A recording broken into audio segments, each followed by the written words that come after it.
বাবারা আমার, আল্লাহর নবীর এক সাহাবী হযরতে হানজালা রাদিয়াল্লাহু তাআলা আনহু কিতাবের ভিতরে আসলেন। আল্লাহ রাসূলের এক সাহাবী নাম হলো হানজালা। উহুদের ময়দানে হুজুর আমার নবীকে এত ভালোবেসেছে, এত মোহাব্বত করেছে, নিজের জীবনখানা কুরবান করে দিয়ে ইসলামের বিজয় পতাকা তুলেছে। আল্লাহর নবী হযরতে হানজালা রাদিয়াল্লাহু তাআলা আনহু হুজুর আমার বিয়ে দিলেন। আজকে রাত্রে বেলায় বিয়ে হলো আসরের নামাজের পর থেকে নিয়ে এশার ভিতরে হানজালার বিয়ে দেওয়া হলো। সকালবেলা আল্লাহ রাসূল সাল্লাল্লাহু আলাইহি সাল্লাম হানজালার সঙ্গে দেখা করবে মাঝখানে রাত। হানজালা রাদিয়াল্লাহু তাআলা আনহু রাত্রে বেলায় অর্থাৎ আসরের পর থেকে মাগরিব পর্যন্ত বা এশা পর্যন্ত এর ভিতরে বিয়ে হয়েছে। আল্লাহর নবী নিজে বিয়ে দিয়েছে। দেখেন হানজালা রাসূলকে কত ভালোবাসেন দেখেন। তো এবারে বিয়ে হলে হযরতে হানজালা রাদিয়াল্লাহু তাআলা আনহু নতুন স্ত্রী ঘরে ঢুকেছে, সাহাবায়ে কেরাম এবং তামাম স্ত্রী নিয়ে ঘরে ঢুকেছে। এখন বাসর রাত। এই বাসর রাতের ভিতরে হুজুর আমার যখন ঢুকেছে স্ত্রীর সঙ্গে সহবাসে লিপ্ত হয়ে এখন যেই সহবাসে লিপ্ত হলেন, লিপ্ত হওয়ার সাথে সাথে ওই রাত্রে বেলায় উহুদের যুদ্ধের ঘোষণা সাহাবায়ে কেরামরা পাহাড় থেকে চিল্লে চিল্লে বলছে, হে আমার রাসূলের সাহাবীরা, কে কোথায় আছো? কাফেরেরা আমাদের উপরে আক্রমণ করেছে, তোমরা দৌড়ে এসো, আমাদের এক্ষুনি যুদ্ধের জন্য প্রস্তুতি গ্রহণ করতে হবে। এবারে হযরতে হানজালালের কানে আওয়াজ চলে গেল। হানজালালের কানে আওয়াজ চলে গেল। হানজালা রাদিয়াল্লাহু তাআলা আনহু তিনি কি করলেন? স্ত্রীর সঙ্গে সহবাস করতে করতে ওই নাপাক অবস্থায় স্ত্রীর কাছ থেকে বললেন, স্ত্রী রে আমার বিবি রে, তোর কাছে আমি একটু একটু ইজাজত নিতে চাই, তুই আমাকে একটু ছেড়ে দে, তোর হক থেকে আমি একটু নষ্ট করে আমি আমার রাসূলের ডাকে সাড়া দিতে চাই। জোরে বলেন সুবহানাল্লাহ।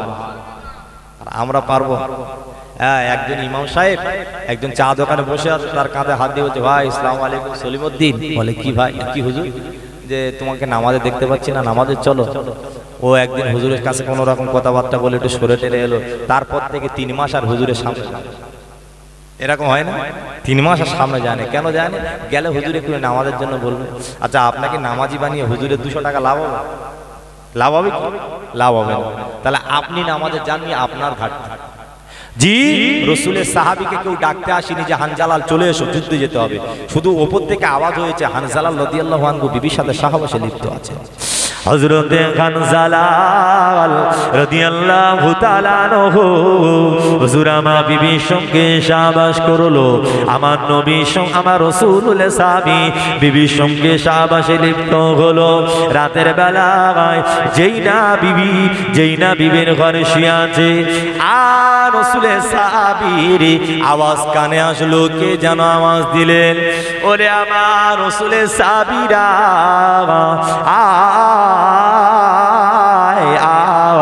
চলে আয়, চলে আয়, আজকের যুদ্ধের ময়দানে যেতে হবে, কারণ কাফেরেরা আমাদের আক্রমণ করেছে, তাদের কাছ থেকে আমাদের বাঁচতে হবে।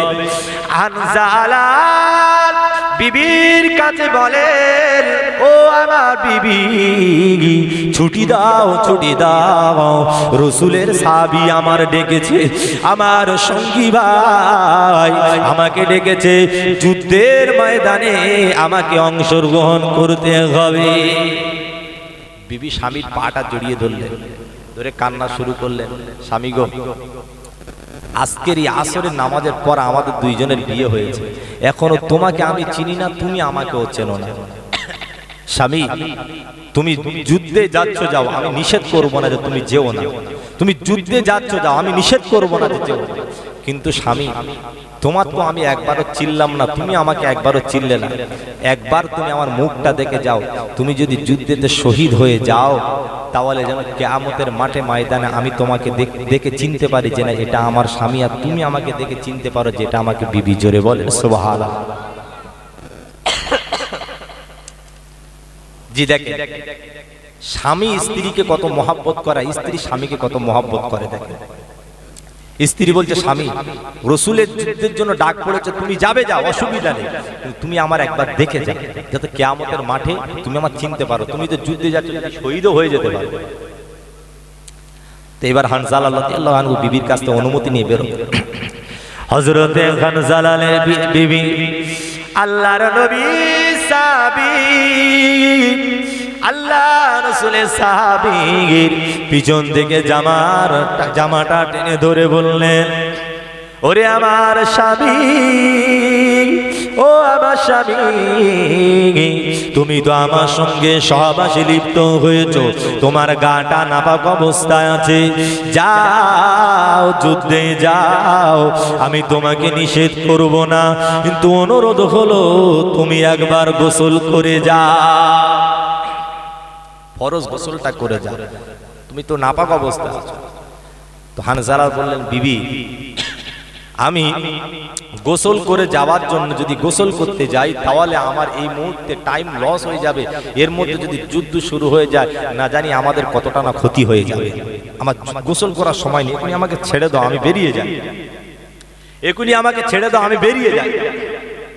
তো বিবি স্বামীর কাছে এসে বললেন, স্বামী যাচ্ছ যাও, তাহলে শেষ কথা একবারের জন্য, তুমি নাপাক অবস্থায় আছো, তুমি নাপাক অবস্থায় আছো, তুমি একবারের জন্য গোসল করে যাও। বারবার বলছে, স্বামী মানছে না, আমার গোসল করার সময় নেই, রাসূলুল্লাহ তরফ থেকে ডাক পড়েছে, আমি সাড়া দেবো, লাব্বাইক ইয়া রাসূলুল্লাহ বলে আমি সাড়া দেবো, আমাকে যেতে দাও। এবারে কি করলেন, বিবি অনুমতি দিয়ে দিলেন, অনুমতি দিয়ে দিলেন। আল্লাহ রাসূলের সাহাবী হানজালা বিবির ঘর থেকে বের হয়ে চলে গেলেন কোথায়, যুদ্ধের ময়দানে, ওহুদের ময়দানে। এই ওহুদের যুদ্ধটা হয়েছিল শাওয়াল মাসে, অর্থাৎ ঈদের 7 দিন পরে, মানে শাওয়াল মাসের 7 তারিখে, দিন পড়েছেন শনিবার। তো কাফেরেরা ছিল 3000 আর ইসলামের তরফ থেকে রাসূলের সাহাবীরা ছিলেন 1000। তার ভিতরে আব্দুল্লাহ ইবনে উবাই মুনাফিক মুসলমানদের সাথে একত্র হয়ে 300 জনকে কেটে নিয়ে চলে আসলেন, ভয় দেখালেন যে ওরা 3000 আছে, ওদের সাথে যুদ্ধ করলে আমরা পারবো না, মরে যাব, পালিয়ে যাই চল। 300 জনকে উনি নিয়ে কেটে পড়লেন, 700 জন আছে রাসূলুল্লাহ নিয়ে, তাদের নিয়ে ওহুদের ময়দানে জমা হলেন। ওহুদের ময়দানে 700 জনকে নিয়ে জমা হলেন।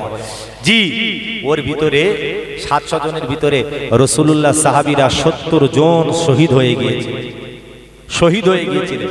তার ভিতরে একজন হলো হানজালা আর আরেকজন হলো হযরত রাসূলের চাচা, ছোট চাচা আমির হামজা। এই দুইজনের কথা আপনাদের কাছে বলবো, তারা কতটা রাসূলকে ভালোবেসেছেন। যুদ্ধ চলাকালীন হয়ে গেল, যুদ্ধ সমাপ্ত হয়ে গেল, আমার রাসূলুল্লাহ সাহাবীদেরকে ডেকে বললেন, ওরে আমার সাহাবীরা, এই যুদ্ধের ময়দানে 70 জন শহীদ শুয়ে আছে বাবা, ওই 70 জন শহীদের ভিতরে কে কে ইন্তেকাল করেছে, কে কে শহীদ হয়ে গেছে বাবা, তোমরা একটুখানি লাশ কানা, লাশ মোবারক কানা ঘুরিয়ে দেখো। সাহাবাই কেরামেরা ওই লাশ মোবারক কানা 70 খানা লাশ মোবারক কানা ঘুরিয়ে ফিরিয়ে দেখা শুরু করলেন। এর মধ্যে 70 কানা শহীদেরা সবাই শহীদ হয়ে গেছে, তার মধ্যে বাবা 68 জন ব্যক্তি ওই ওহুদের প্রান্তরে শুয়ে আছে, 2 জনকে খুঁজে পাওয়া যায় না, 2 জন সাহাবীকে খুঁজে পাওয়া যায় না। সাহাবীরা গিয়ে বলে, ইয়া রাসূলুল্লাহ, ইয়া হাবিবাল্লাহ, হুজুর 70 জন ইন্তেকাল করেছে, তার ভিতরে 68 জন আছে আর 2 জন নাই। 70 জন মারা গেছে, তার ভিতরে 68 জন, আর 2 জন কোথায় গেছে? দেখো ওই 2 জন কে দেখো, 70 জনের সকলের লাশ মুবারকখানা উল্টে দেখছে। 68 জন সব সাহাবী, 2 জনের ভিতরে একজন আমিরে হামজা আর একজন হচ্ছে হানজালা রাদিয়াল্লাহু আনহু, এই 2 জনের লাশ মুবারকখানা দেখতে পাচ্ছে, 2 জনের লাশ মুবারকখানা দেখতে পাচ্ছে না। জি, এমনও তো অবস্থায়, ওই যে যুদ্ধের ময়দানে এমনও তো অবস্থায় একটা বোরকা পরা মেয়ে, খুব সুন্দর ঘুমটা দিয়ে বোরকাটা পরে হিজাব পরে টুক টুক টুক টুক করে নরম ভাষায় এসে রাসূলের কাছে ডুগরে ডুগরে ডুগরে ডুগরে কাঁদছে, আর সালাম দিয়ে বলছেন, আসসালাতু আসসালামু আলাইকা ইয়া রাসূলুল্লাহ, হুজুর ইয়া হাবিবাল্লাহ, হুজুর একটু আপনার সাথে কথা আছে, একটু সরে আসবেন। আমার নবী বলছেন, কে মা, তুমি কে? ইয়া রাসূলুল্লাহ, ইয়া হাবিবাল্লাহ, হুজুর ইয়া রাসূলুল্লাহ, ইয়া হাবিবাল্লাহ, ইয়া নবী আল্লাহ, হুজুর আমি অন্য কেউ নয়, আমি গোলাম, আমি গোলাম আপনার সাহাবী হযরতে খানজালালের স্ত্রী। ইয়া রাসূলুল্লাহ, আগামী কাল আসরের নামাজের পরে আপনি আমাদের বিবাহ দিয়েছিলেন, ওই বিবাহের মধ্যে আমরা একে অপরের মধ্যে আবদ্ধ হয়ে গেলাম। ইয়া রাসূলুল্লাহ, ইয়া হাবিবাল্লাহ, হুজুর আমার স্বামী রাতের বেলা যুদ্ধের ঘোষণা পাওয়ার পরে আমার বিছানা ছেড়ে যুদ্ধের ময়দানে এসেছে, আর হুজুর তিনি নাকি শহীদ হয়ে গিয়েছে। আমি শুধু আপনার কাছে একটু কথা বলবো, হুজুর লজ্জা লাগে, তারপরে বলতে হয় আমার স্বামী না পাক, আমার স্বামী না পাক, কালকে রাতের বেলায় আমার স্বামী আমার সঙ্গে সবাস লিপ্ত হয়েছেন। ইয়া রাসূলুল্লাহ, হুজুর একটুখানি আপনি আমার স্বামীকে পার্সোনাল সরিয়ে এনে গোসলখানা দিয়ে দেবে না, পাকি গোসলটা দিয়ে দেন। আল্লাহ নবী এই কথাটা শুনে, মায়ের কথাটা শুনে রাসূল আমার করলেন, সাহাবীকে হুকুম করলেন, সাহাবীরা যাও তো হানজালালের লাশ কোথায় পড়ে আছে দেখো। 70 খানা লাশ উল্টে উল্টে উল্টে উল্টে দেখছে, ওখানে হানজালালের লাশ, হুজুরের লাশ মুবারক খানা ওখানে নেই। অনেকক্ষণ চেষ্টা করে সাহাবায়ে কেরাম এসে বললেন, ইয়া রাসূলুল্লাহ, হুজুর সবকে পেলাম, শুধু হানজালাল আর আমির হামজাকে পেলাম না, আপনার চাচা আমির হামজাকে পেলাম না। রাসূল আমার কান্না জর্জরিত অবস্থা হয়ে গেলেন। আমির হামজার কথা শুনে, হানজালালের কথা শুনে খোঁজাখুঁজি খোঁজাখুঁজি খোঁজাখুঁজি করে অনেকক্ষণ খোঁজাখুঁজি করে দেখতে পাচ্ছে না। তারপরে দেখলো ওপর থেকে আল্লাহ রাসূলের কাছে গায়েবী আওয়াজ আসতে লাগলো, হুজুর আমার কেউ কেউ বলেছে হানজালালের লাশ একটা সাইডে ছিল, দেখলো হানজালালের লাশ মাথার চুলটা ভিজা অবস্থায় পানি টপ টপ করে পড়ছে, গা হাত পা ভিজা অবস্থায়, আর মিশকে আম্বারের সেন্ট বেরুচ্ছে, গায়ে একটা সুন্দর আপনার কাপড়ের কাপড় জান্নাতি কাপড় জড়ানো আছে। আবার কেউ কেউ বলেছে হুজুর আমার ওই যুদ্ধের ময়দানে, উহুদের ময়দানে আসমানের দিকে তাকিয়ে দেখে তৃতীয় আসমানে আল্লাহর ফারিস্তারা হযরত হানজালালকে গোসল দিতে ব্যস্ত রয়েছেন। বলেন সুবহানাল্লাহ।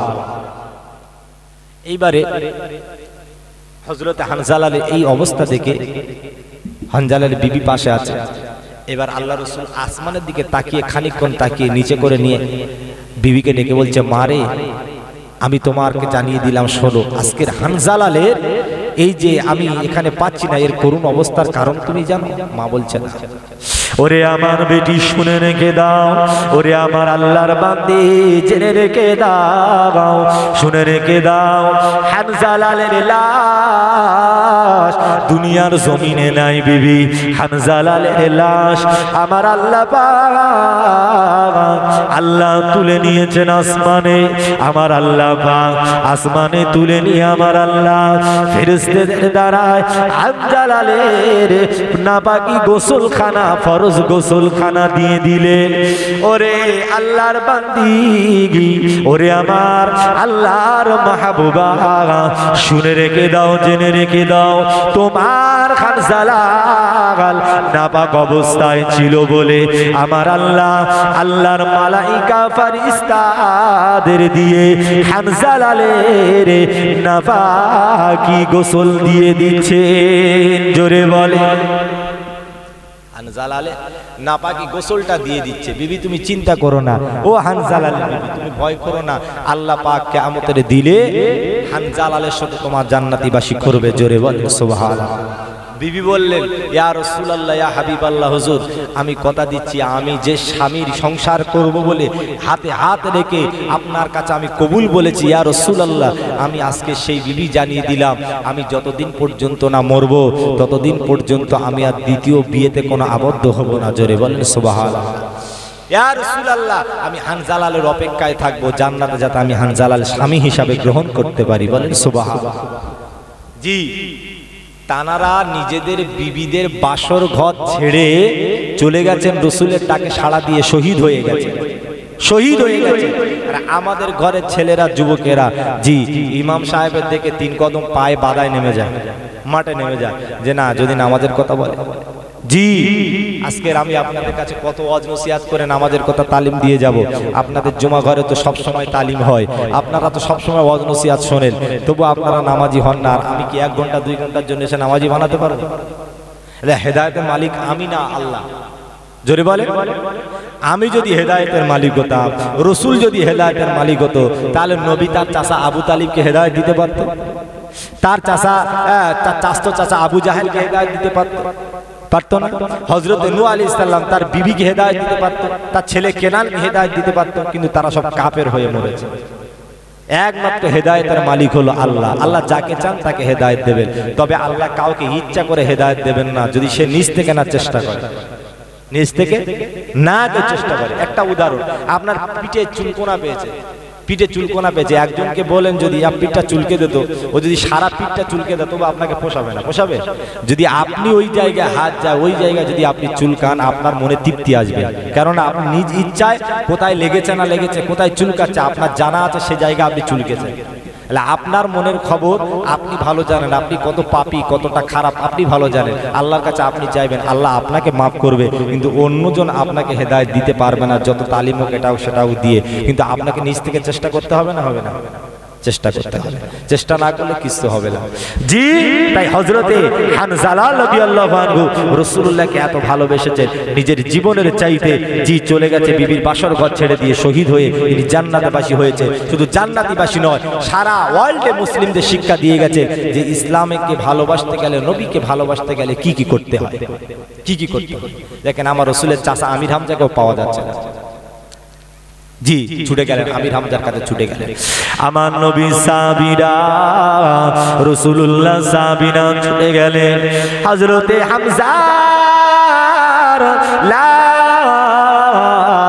কানা পাওয়া যায় না, ছুটে গেলেন, হামজার লাশ কানা পাওয়া যায় না। সাহাবীরা বলে, ইয়া রাসূলুল্লাহ, হামজালালের লাশ পাওয়া গেছে, কিন্তু হামজার লাশ পাওয়া যায় না, হামজার লাশ পাওয়া যায় না।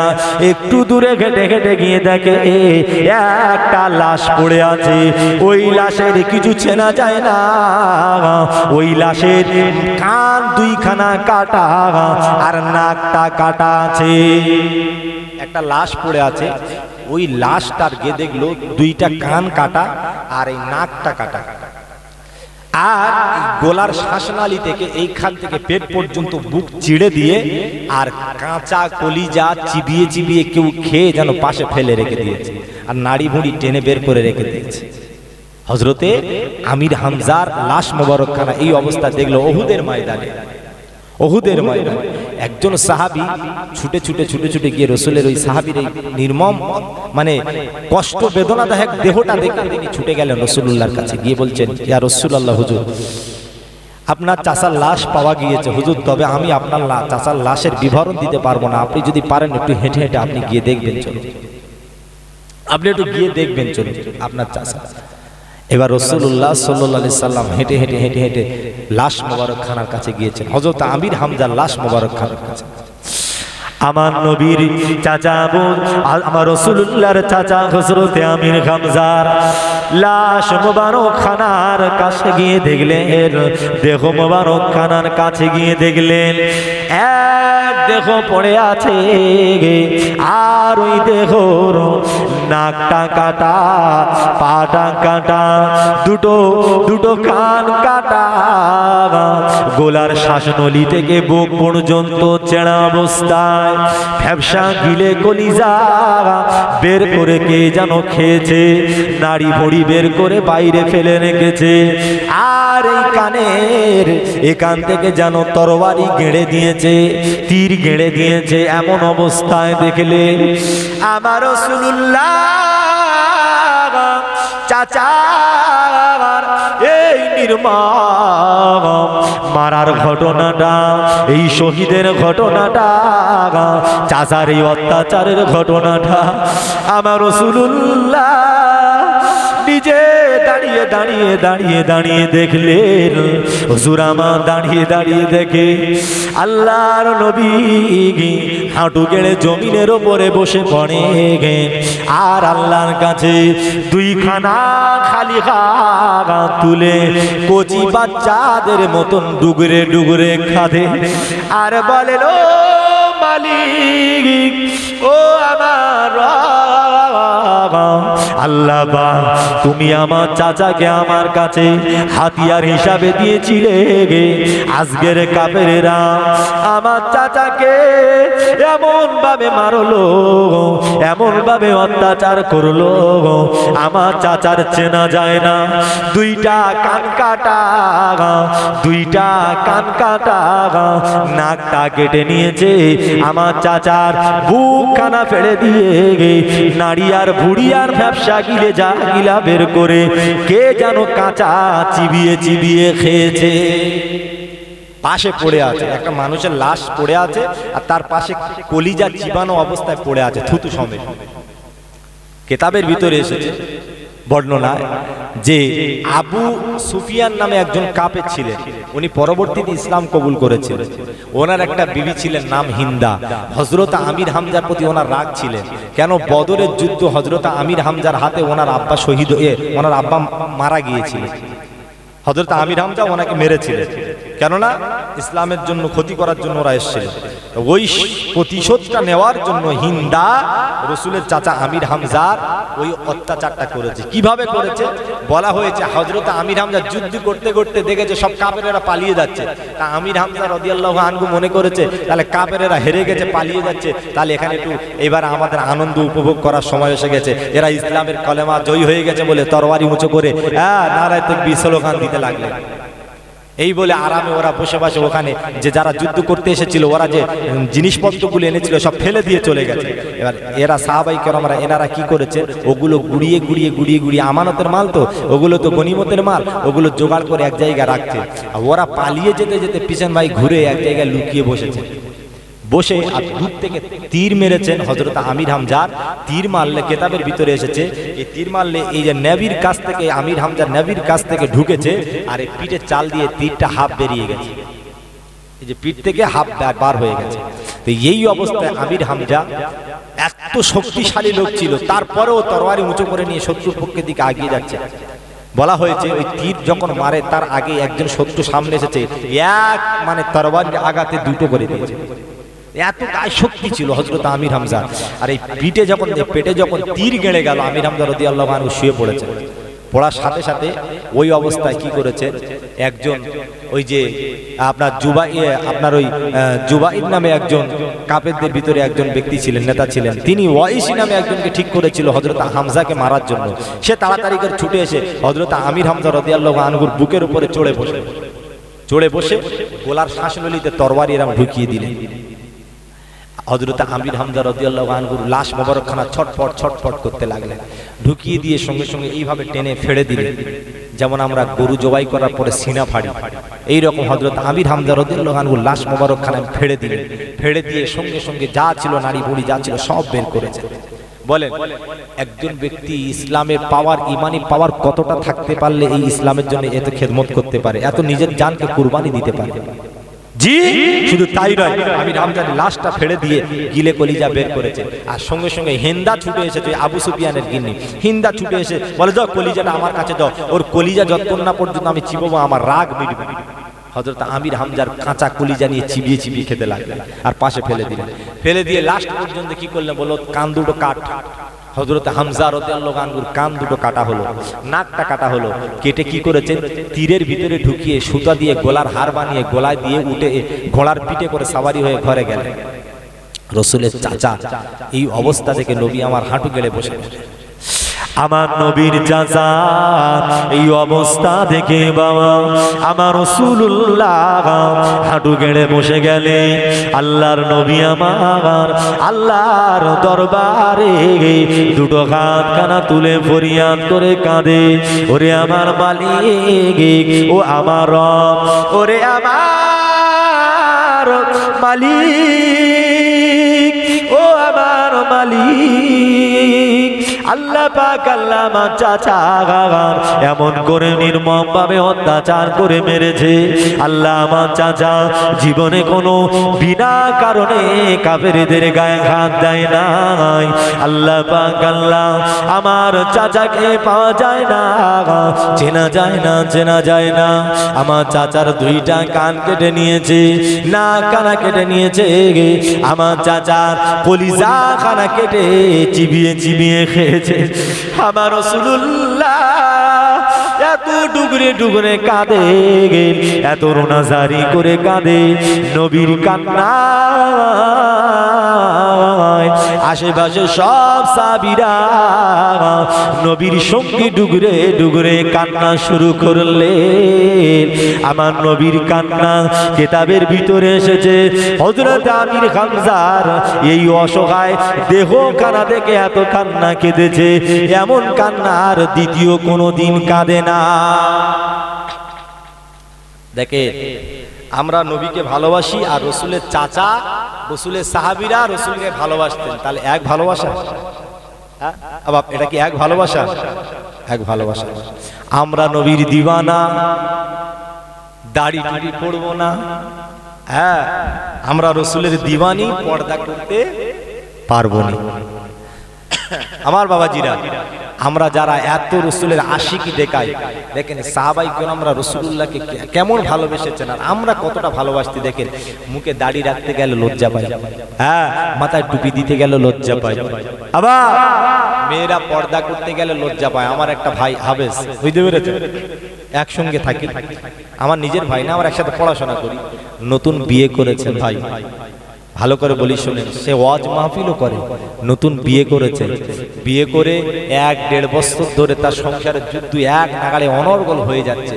পরবর্তী শোনা গেল কি ভাই সংসারে এত অশান্তি কিসের জন্য? বলে ভাই মেয়েটা আমার পছন্দ করে না, মুখে দাড়ি আর মাথায় টুপি আছে বলে। ঠিক আছে, মুখে দাড়ি আর মাথায় টুপি আছে বলে মেয়েটা পছন্দ করে না। মেয়েটা চায় যে জিন্স প্যান্ট পরা থাকবে, সামনে 4-5 জায়গায় ফাটা ফাটা থাকবে, দাঁড়িয়ে দাঁড়িয়ে পেশাব করবে, মুখে সিগারেটের গন্ধ থাকবে, আর দাঁতে 7 কিলো জং ধরে থাকবে। এইরকম লোক একটা চায়। যারা শান্তিগুন্ডি খায় এদের দাঁতগুলো দেখবেন, এদের দাঁতের চাইতে বরঞ্চ জিসিবি গাড়ির হেতুড়ে অনেক ভালো। হ্যাঁ, যারা দেখবেন শান্তিগুন্ডি খায়, আমি ভুল বলিনি বাবা, এদের দাঁতটা দেখবেন, দাঁতের দুই ফাঁকে ফাঁকে যে কি আইটে যে ময়লা চেপে আসে, এরা নিজেরা হয়তো কোনোদিন আয়না দিয়ে একটু ভেবে দেখলে এরা নিজের ওখানে দাঁড়িয়ে দাঁড়িয়ে ফিট হয়ে পড়ে যাবে। অনেকজন বিড়ি খায়, এদের যে বিড়ির গন্ধে আমি তো মাঝে মাঝে ভাবি বাপ, যে এদের বিবিরা কি করে সহ্য করে, কি হ্যাঁ, বিড়ির যে দুর্গন্ধ এদের বিবিরা কি করে সহ্য করে। হ্যাঁ, পাশে কথা বললে আমার সাথে অনেকজনের কথা হয়, তো যে বিড়ি যারা খায় এদের গালেতে যে গন্ধ আমি নিজেই টিকতে পারি না। একটা মেয়ে মানুষ কি করে সহ্য করে?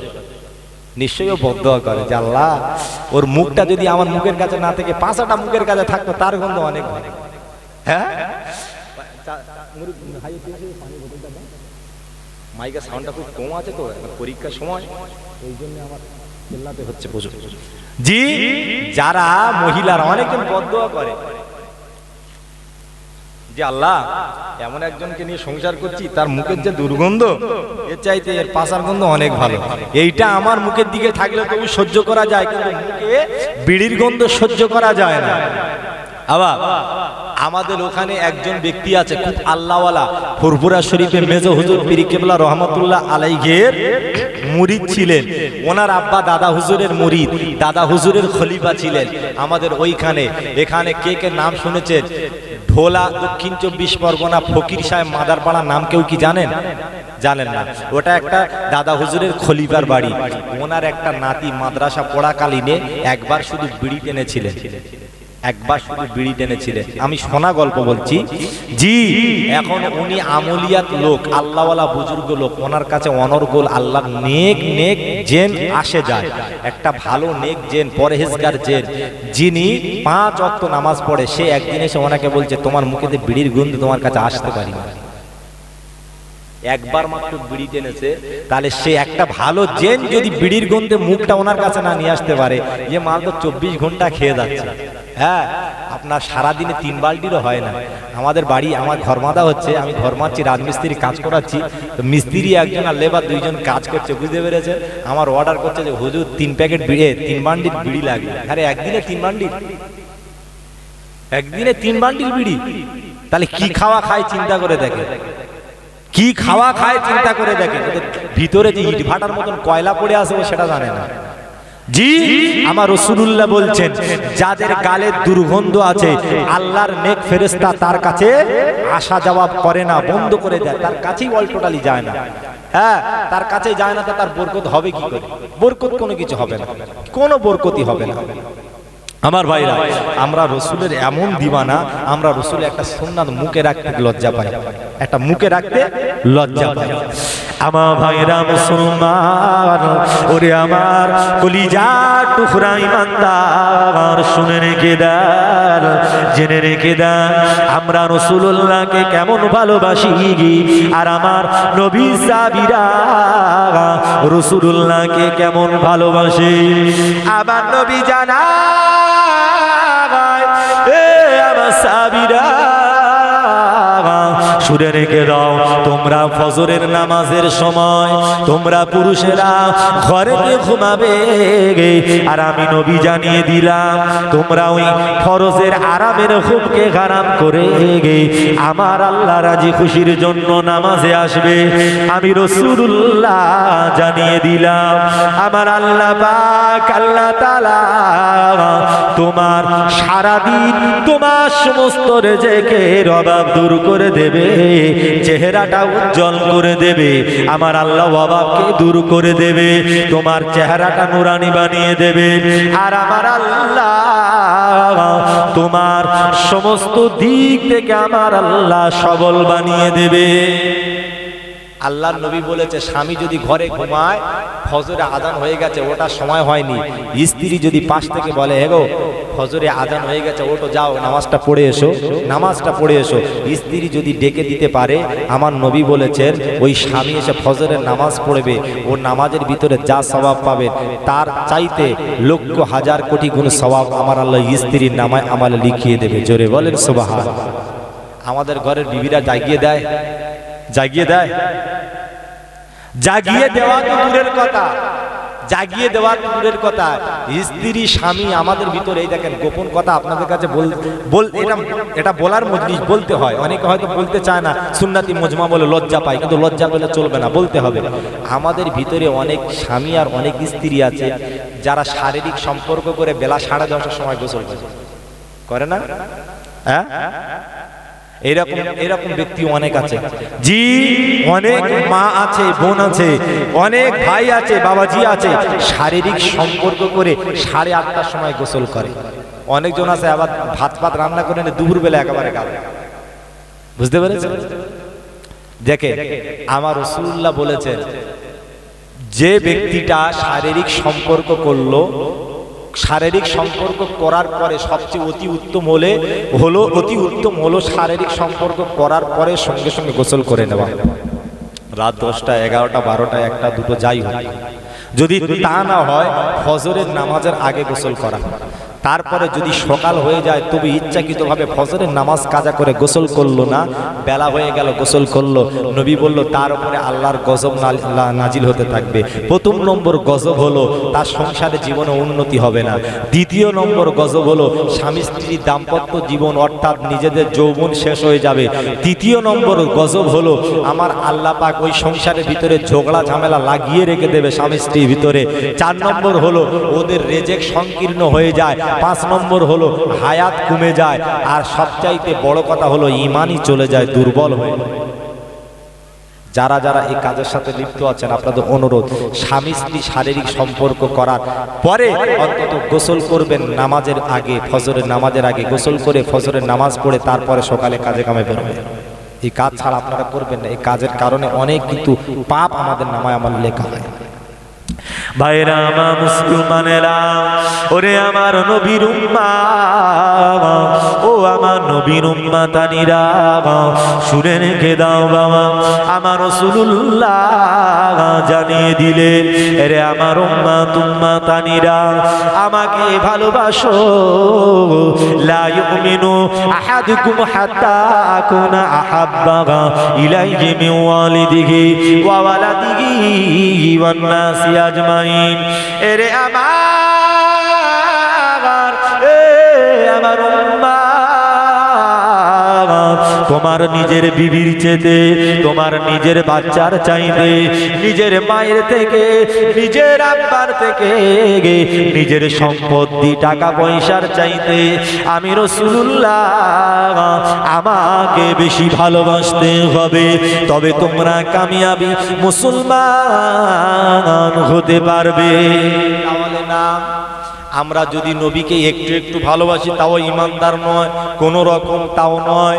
নবী বলছেন তোমার জীবনের চাইতে, টাকার চাইতে, সম্পদের চাইতে, বিবির চাইতে, মায়ের থেকে, বাপের থেকে, সব থেকে আমি রাসূল আমাকে বেশি ভালোবাসতে হবে। আমাকে যদি বেশি না ভালোবাসো তাহলে তোমরা কামিয়াবি মুসলমান হতে পারবে না। তাহলে আমরা রাসূলকে ভালোবাসতে গেলে অনুসরণ করতে হবে সাহাবায়ে কেরামদের, কারণ সাহাবীরা আমার রাসূলুল্লাহকে এমন ভালোবাসা বেসেছেন, নিজের বিবিকে বিধবা বানিয়েছেন, বাচ্চাকে এতিম বানিয়েছেন, নিজের মায়ের কাছ থেকে দোয়া নিয়ে, বাপের কাছ থেকে দোয়া নিয়ে, নিজের টাকা পয়সা সম্পদ অর্থ যা কিছু ছিল সব রাসূলের কাছে হাতে ধরিয়ে দিয়ে নিজেরা শহীদ হয়েছেন। উহুদের ময়দানে যুদ্ধের চলে গেছেন, খন্দকের ময়দানে যুদ্ধে চলে গেছেন, বদরের প্রান্তরে গিয়ে নিজেরা শহীদ হয়ে রক্তাক্ত হয়ে তিনারা জমিনের উপরে শুয়ে পড়ে রয়েছেন। আর তাদের শহীদ হিসাবে জানাজার জন্য দোয়া করে আমার আল্লাহ পাকের দরবারে তাদেরকে দেওয়া হয়েছে। ভাই আমার বাবাজিরা, আমাদের ভালোবাসতে গেলে রাসূলকে, সেই রাসূলের সাহাবীদেরকে অনুসরণ করতে হবে।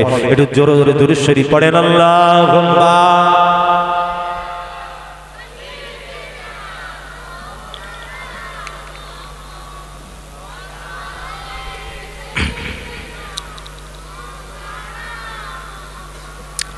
ইয়াসিন তগা তোমার নাম জানি, ইয়াসিন তগা তোমার নাম জানি, নাম মুহাম্মদ মোর প্রেমের রাজধানী, নাম মুহাম্মদ মোর প্রেমের রাজধানী। ইয়াসিন তগা তোমার নাম জানি, ইয়াসিন তগা তোমার নাম জানি, নাম মুহাম্মদ মোর প্রেমের রাজধানী, নাম মুহাম্মদ মোর প্রেমের রাজধানী। সে নাম জপে, সে নাম পেয়ে কুল মাখলুকাত সবে, সে নাম পেয়ে কুল মাখলুকাত সবে, তুলে মারহাবা মারহাবা ধ্বনি, তুলে মারহাবা মারহাবা ধ্বনি। ইয়াসিন তগা তোমার নাম জানি, ইয়াসিন তগা তোমার নাম জানি, নাম মুহাম্মদ মোর প্রেমের রাজধানী, নাম মুহাম্মদ মোর প্রেমের রাজধানী। আল্লাহুম্মা সাল্লি আলা।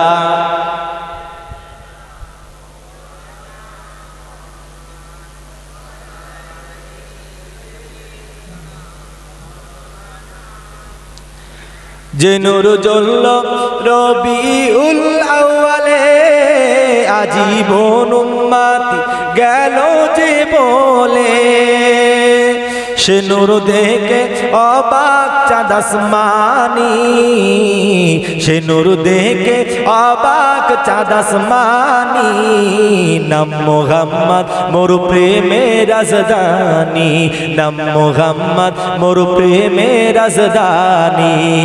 আল্লাহুম্মা সাল্লি আলা।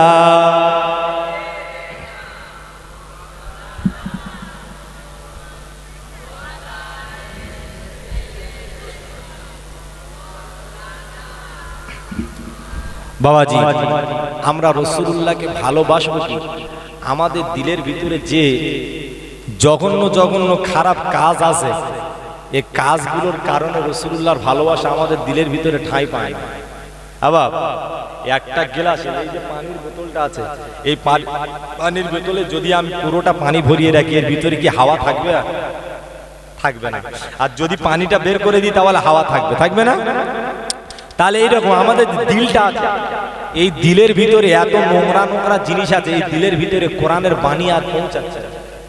এই দিলের ভিতরে কোরআনের বাণী আর পৌঁছাচ্ছে না, সব নোংরা আছে। নোংরা যতক্ষণ না বার করবে কোরআনের বাণী, হাদিসের বাণী, রসুলের ভালোবাসা, ইশক, মহব্বত, এই দিলের ভিতরে আপনার আস্তানা পাবে না, এই দিলের ভিতরে আশ্রয় হবে না, ঠাঁই পাবে না, ঠাঁই পাবে না। এই দেখেন, আমি এই কথা বলতে গিয়ে অনেক কিন্তু বোঝাই, একটা উদাহরণ দিয়ে বোঝাই। উদাহরণটা হচ্ছে, শোনেন, আমরা সবাই আমাদের এলাকাতে গোবর পোকা চেনেন আপনারা? গোবর পোকা, হ্যাঁ, ওই যে এই মাঠে ঘাটে আজ দেখবেন কালো কালো, এই যে গরু পায়খানা করলে দেখবেন গোবরগুলো গোল করে গুলির মতন